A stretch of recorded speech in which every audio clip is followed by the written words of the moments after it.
ትግራይ ክትጎዛዝ የሉ ዝሐሰሰብካዮ መጋዛት ኩሉ ተፈሊጡሎ ምስ ወዲ ወረደ ባዕጹ ዝገበርካዮ አኼባ ተኻልዩ ወዲ ወረደውን ወላኳ ተወላዋል መርገጽ ሒዙ እንተ ሃለወ ክንደናይ አምሻት ትግራይ ከይሳማዕ አትመኸተ ህዝብ ትግራይ መነት ህዝብ ትግራይን መሰል ዓርሰ ውሳነ ህዝብ ትግራይን መጻዓድል ህዝብ ትግራይን ደግፍኩም ደው ዝበልኩም አጠናኽሩ ነዚየት ተዓናኢፍኩም ልኡኽ ናይ ጸላእትን መጻዓድል ህዝብ ትግራይ እንደገና ናብ ባርነት ክምለስ ክበታተን ኣብ ጽዕሩ ሓይልታት ኮይንኩም ትዛረቡ ዘለኹም ናይ ሶሻል ሚድያን ናይ ሚድያ አካላት ግን ኣየድልየኩምን። ሰላም ፍቷትን ኩራት ናይ ሰመረሻው ተኸታተልተና ከመይ ትሰርሑ ሎምን ህምዝል ተለመደ ኣብዚ ሁሉ ኩነታት ለትኩር ሓድሽ ዜናታት ሒዘርኩም ቀሪበን ኢኹም ነዚ ቻናል ሓድሽ ተኩለኩም ላይክ ሼር ሰብስክራይብ ጋር ይትርሶ እዚ ቪድዮ ምንታይ ለኩሉ ሰብ በጻሕ ላይክ ንጋር ጀምሮ ካለ ፍጹም ረቃቕ መጠንቃቕታ ህበካ ትግራይ ክትጎዛዝ የሉ ዝሐሰሰብካዮ መጋዛት ኩሉ ተፈሊጡሎ ምስ ወዲ ወረደ ባዕጹ ዝገበርካዮ አኼባ ተኻልዩ ወዲ ወረደውን ወላኳ ተወላዋል መርገጽ ሒዙ እንተ ሃለወ ክንደናይ አምሻት ትግራይ ከይሳማዕ እዝውን ሰሊኹ ዝመጸኒ ምስጢር አትመኸተ ህዝብ ትግራይ መነት ህዝብ ትግራይን መሰል ዓርሰ ውሳነ ህዝብ ትግራይን መጻዓድል ህዝብ ትግራይን ደግፍኩም ደው ዝበልኩም አጠናኽሩ ነዚየት ተዓናኢፍኩም ልኡኽ ናይ ጸላእትን መጻዓድል ህዝብ ትግራይ እንደገና ናብ ባርነት ክምለስ ክበታተን ኣብ ጽዕሩ ሓይልታት ኮይንኩም ትዛረቡ ዘለኹም ናይ ሶሻል ሚድያን ናይ ሚድያ አካላት ግን ኣየድልየኩምን ኣይጠቕመና ንኹልሃና ኢና ኣብ ውሳነና ገሊጽና እትዋና ዝሕጂ ወሲንናያ ዘለና ውሳነ ካብ ዝሓለፈ ውሳነ استفلالي غزي وسينكم هم يتتغبرون زبلي كن تغبرو إنا بقى رغصنيا هونو كن تغبرو إنا كلهم ውሳነታትና ከምትናይ ቅድም ሕዚ ኣብ استفلالي غزي ወሲና ዝተግበርና ያመለው መሊና ዘይተግበርና ያመለው ምስጫው ጸገማትና ይዝኸይድ ጸገም ዝፈትሕና كن تغبرو إنا ትግራይን ህዝብ ትግራይን ዘይንጠልም ምዃንና ኢና ወሲና ዘይንጠልም ምዃንና ኸ ነረጋግጽ ኢና እዚኣ ኤብዛ መድረኽ እዚኣ ሓንቲ ክዛረባ ዘለለ ክንትግብሮ ኢና ህዝቢ ትግራይ ኣብ ጎና ሃም ዘለና ንፈልጥ ኢና ግዝያዊ መንግስትና ዘለው ጸገም እንዳማዕራረ ጎና ከም ዘሎ ንፈልጥ ኢና ናይ ሰራዊት አመራርሓ በብደረጅኡ በዚ ጉዳይ እዚዩ ብጣዕሚ ግልጽ ኢና መላእ ሰራዊትና ኸ ተማይጥዩ አንቱም ካውኮር ለዓል እንዳወልኩም ብዘይኮነት ሰራዊት ክትከፋፈሉ ጻዓርኩም ከ እዚ አውን መልእኽትያ ዛናይለም ውሳኔ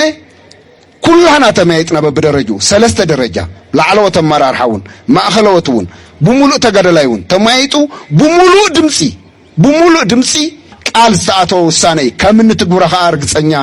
ኢና ኩላና በዚ መንገድ በዚ ሕጂ ዘሎ በጽሕና ዘለና ደረጃ ንድሕሪት ኣይንምለስን ስለዚ መላ ህዝብ ትግራይ መላ መንግስታዊ መሓውር ብሔራዊ ውዳበና ንመንግስቲ ዝመርሕ ሕጋዊ ንመንግስቲ ዝመርሕ ህዝባዊ ወያነ ሓርነት ትግራይውን ምስ ኣባላቱ ኣብ ጎኒ ዝውሳነ እዚ ክኸውን በዘጋጣሚ እዚዩ ንጽውዕ ከም ዝኸውን ፍልፍላትና ከም ዝሓበርና ናይ አርኤስኤፍ ሰራዊት ቤንሻንጉል እኒ ናይ ኢትዮጵያ ሰራዊት ሕዚ ዝሃዲሙ ዝመፀውን ቤንሻንጉል እኒ ሕዚ ከም ኣገሮም ቆሪጾም ከይመጽእ ሰራዊት ሱዳን ኢሎም ቆሪጾም ከብቅዑ ከለው ቲፒኤልኤፍ መቸም ናይ ቲፒኤልኤፍ ሽግር ጉድ እንዲ ታ ቲፒኤልኤፍ ትበሃልስ بحلمي التقوايوم يزبزحكم تكبار كاب تقوايوم بحلمي تقوايوم يوزح حزيهم تبيلي فلا يولو ويانا سراويت نهيولو أدي سابقون ويانا خبها لزوع على خمس رقم دي سابا ويانا مغالي أزل خفيلا أدي سابقون ويانا أو كمركون ويانا أو أساساون ويانا خوين حزي انتهي يقول الله أساسا كمرك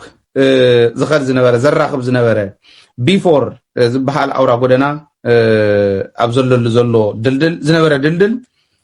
اب تخباب العل ايكونومياوي منقسقاس زغبرولي اثيوبيان سودانن ون زراخبالي وتادراون ايكونومياون صعنتو احديرو لحزي تدلدل بمفراسو بغبيل يموقعمو እና ሱዳን ኢትዮጵያ ከም ዘፍረሰት ትብለላ ናይ ኢትዮጵያ ሰራዊትን ተዓማጽናይ ሱዳን ናው ዘሃደመን የመፍሪሶም ሞት ብለላ ኢትዮጵያ ከዓ ኣርም ሰብዓን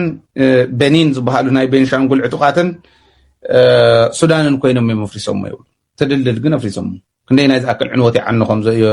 የብፅሖም ዘሎ ራእዩ ኣብ ልዕሊ እዚኡ አልቡርሃን ንኤርትራ ምኻዱ ካሊእ ጣጣ ኮይንዎም ኣሎ ነቲ ኣርም ሰብዓ አልቡርሃን ተመሊሱ ናብ ካርቱም ንኽኣቱ ኣርም ሰብዓ የምፅይዎ እምበር RSF ፈጥፊእዎ ነይሩ እዩ ኣርም ሰብዓ ዝበሃሉ ግን ናይ አልቡርሃን ሰራዊት ናይ ሱዳን ሰራዊት ተመሊሱ ካርቱም ክቆፃፀር ናፍቲ ዘለዎ ህልውና ንኽኣቱ ዝገበሩ ንሶም እዮም ይብልዎ ንሱዳን እውን ተቆፃፀር ንሶም እዮም ይብልዎ ኣለዉ ማለት እዩ ነቲ 12 እዚ ኣብ ቤንሻንጉል ክገጥም ዝቐነየ ኩምሩክ ክገጥም ዝቐነየ እውን ከምኡ ገይሮም ዝሓዝዎ ናይ ትግራይ ሰራዊት እዮም ይብሉ ክንዱ ዝኣክል እዩ ኤኒዌይ ሕዚ ኣርሚ ሰብዓን ናይ ቤንሻንጉል ጦርን ንክደላደል ሱዳን ትሕግዘላ ንኤርትራ እውን ዝኸደ አልቡርሃን ነዚኦም እውን ንኻልኦት እውን ሓግዘኒ ኣብዚ ናይ ዲፕሎማሲ ሓግዘኒ ነዚኦም እውን ክዕጥቕ ይደሊ እየ እሞ ኣላይስ ናይ መላፍንቲ ናይ ኤርትራ መላፍንቲ ናይ ሱዳን ናይ ግብፂ ኢልካ እዚኣተን ኩለን ክዓስላ ነዚኦም ምሕጋዝ ሓግዘን ነዚኦም ኣብ ምድልዳል ሓግዘኒ ክብሎ እዩ ኸይዱ ይብሉ አልቡርሃን ኤርትራ ምኻዱ ዓብይ ራዕዲ ፈጢሩ ከም ዘሎ አዲስ አበባ ትርእይዎ አልቡርሃን ኤርትራ ኸይዱ ምስ ተባሃለት ማሊ ኢሚዲየትሊ እዩ ህፁፅ ናይ ወታደራዊ ካውንስል ኣኼባ ተኣኪቦም ክንደይ ናይ ዝኣክል ራዕዲ ከም ዘለዎም ራእይዎ እዚ ኩናት እዩ ኩናት ክመፅእ እንደልን ኩናት ክህሉ እንደልን ኩናት በላዕ ሰብ ስለ ዝኾነ ኩናት መዕነዊ ስለ ዝኾነ ኩናት ኣይንደልን ኢትዮጵያ ትበሃል ዓዲ ኣብ ኢድ ዙ ግብረ እከ ሰብኣይ እስካዕ ዝሃለወት ግን ሓቂ ንምዝራብ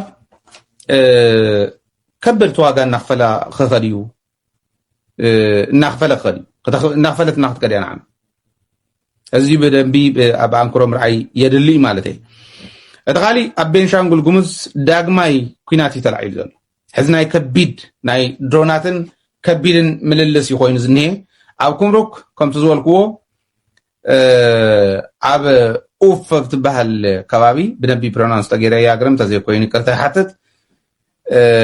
ኣብ ልዕሊ ሲቪላት ጉድኣት በፂሑ ይብሉ እንታይ ዝገብሩ ይነበሩ ይብሉ ወራቆ እዮም እዚ ከዓ ወርቂ ንኸይወፅእ ሃገር ንኸይትለምዕ ኮነ ኢሎም ዝሽርሑ ዘለው ሰባት እዮም ከም ዝገብሩ ሓንቲ ማሽን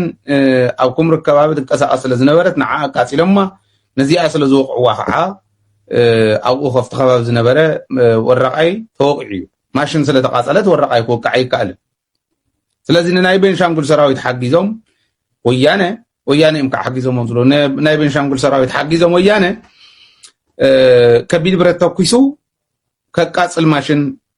ክኢሉሎ እታ ማሽን ምስ ተቃፀለት ኣብኡ ዝነበሩ ወረቕቲ ተወቂዖም ኣለው ይብሉ ሕዚ እታ ማሽን እንታይ ክትገብር እያ ወርቂ እናኳዓተት ድያ ተወቂዓ ዘላ እንተልካዮም ኣይኮነን ወርቂ ኳዓቲት እያ ወርቂ እያ ትኩዕት ነገር ግን ናብ ድንበር ናይ ሱዳን ድንበር ሓሊፋ ስለ ዝኸደት እዩ ታትገብር ሓሊፋ ኸይዳ እንተልክሞ እቲ ሽፈር ኣፍልጦ ስለ ዘይነበሮ ናይ ተኸባቢ ፍልጦ ስለ ዘይነበሮ ድንበር በኢ ስለ ዘይፈልጥ ናይ ሱዳን መሬት ስለ ዝረገፀት ታ ማሽን ወቂዕማ ብከቢድ መን ወቂዕዋ ናይ ቤንሻንጉል መን ሓጊዝዎም ወያነ ተይራኽቦም ናይ ሱዳን መሬት ስለ ዝሰገሩ እንተልካዮም ግን መልሲ የብሎም ወራቆ ኸ ኩናት ኣክቲቭ ኩናት ዘለዎ እዩ ኩምሩክ ሕዚ ኩምሩክ ኣብ ትሕቲ ሱዳን ዋላ እንትኾነ ኣብ ናይ ኩምሩክ ከባቢ ኣብ ናይ ቤንሻንጉል ከባቢ ወርቂ ዝውረቀሉ ግዜ ይኮነን ሕዚ ሓያል ኩናት እኒሄ ሓያል ኩናት እኒሄ ድልድል ሰራዊት ድሕሪና ዝመፅእ ዘሎ ዘጓየና ዘሎ ከየርክበና ኢሎም ድልድል ኣብ ዘፍርስሉ እዋንስ መን እዩ ራሕባ ሒዙ ዝብለልካ ወይ ከዓ ማሽን ሒዙ ዝኣርየልካ ወርቂ ከመይ ዝበለ ማለት ናይ ሰብ ፍጥረት ዘይብሉ እዩ በዚ ከበድቲ እንዳሓለፉ እንዳሃለውስ ኣብኡ ኮይኑ ዝኣሪ ዘይመስል ነገር ክዛረቡ ከለዉ ራእይዎ ብከቢድ እያ ተወቂዓ ግን ኢሎም ኦልሬዲ እቲ ጉዳይ ናይ ከበድቲ ምምልላስ ምዃኑ ተነኡ ዝነበራ ማሽናት ድፋዕ ኳዓቲ እየን ድፋዕ ዝኩዕታ እየን ደድሕሪኦም እንዳኸሉ ኣብ ዝኾነ የብፅሕዎም ድፋዕ ይኩዕቱ ኣብ ዝኾነ የብፅሕዎም ድፋዕ ይኩዕቱ እንዳኾና እየን ከይደን እተን ማሽናት ሓሊፈን ናብ ሱዳን ብታሕታይ ምስ ኣተዋ ግን ኦልሬዲ بخبيد وقعهم كونوا خليهم ماشينات جنيه يكونن طرح توقعين وراق أيون يكونن توقعوا سراويتي تقلبيدو إذا تحقق فلت خلله ما تحقق زين أب بنشانغول زنه شمباركس فتواتن خوراتن تخاتلتنا لوم على الحرنة بديت هديات المصنيرو تبوجكم نفسان قبل كعطان قال بقول لهم مچهم